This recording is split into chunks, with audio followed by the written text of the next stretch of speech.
কিছুদিন যাবৎ খুবই ব্যস্ত, কাজের জন্য সময় পাই না। কাজাখস্তানে প্রতিদিন লোক আসতেছে, প্রতিদিন রাত্রে দিনে লোক ঢুকতেছে।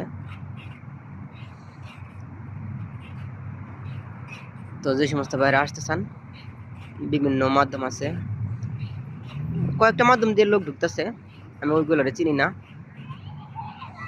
তবে যে সমস্ত ভাইরা আসতে চান অবশ্যই আপনারা ভালো মাধ্যম ধরে আসবেন, নয়তো আপনারা কাজাখস্তান আসতে পারবেন না। অনেকে বলবে হ্যাঁ আমি কাজাখস্তানের লোক পাঠাই, আমরা কাজ করি, এই সমস্ত কথা বললে আপনার থেকে অযথাই টাকা নেবে, পাসপোর্ট নেবে, অথচ তাদের এই ব্যাপারে কোনো অভিজ্ঞতা নাই।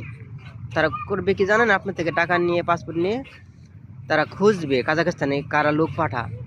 তাদেরকে যদি খুঁজে পায়, যদি আপনার ভাগ্য ভালো থাকে, তাহলে তাদের হাত ধরে আপনাকে পাঠাতে পারবে, নয়তো কয়েক মাস ঘুরাই আপনার সময় নষ্ট করে টাকা নষ্ট করে আপনাকে ফেরত দিবে।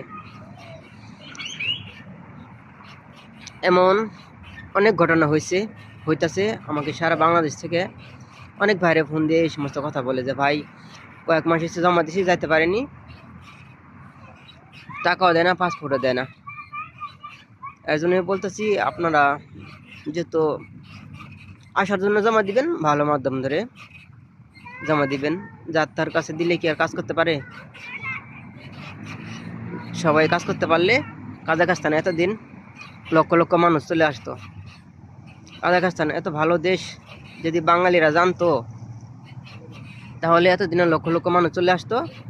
আর কাজাখস্তানে দ্বিতীয় কথা হয়েছে, কাজাখস্তানে আসার মাধ্যম খুব কম, কাজাখস্তানে ঢোকার মাধ্যম খুবই কম। এর জন্য মানুষ ঢুকতে পারে না, আসতে চাইলেও অনেকে ঢুকতে পারে না, অনেকে খুঁজেই পায় না যে কার মাধ্যমে আসবে, কে কাজাখস্তানের লোক নেয়, এমন মাধ্যমে খুঁজে পায় না। যদি বাঙালিরা এই সুযোগ পাইতো, সাপটা ঢুকতে পারতো, তাহলে কাজাখস্তানে এতদিনে মিডিল ইস্টের মতো মানুষ এসে ভরে যেত।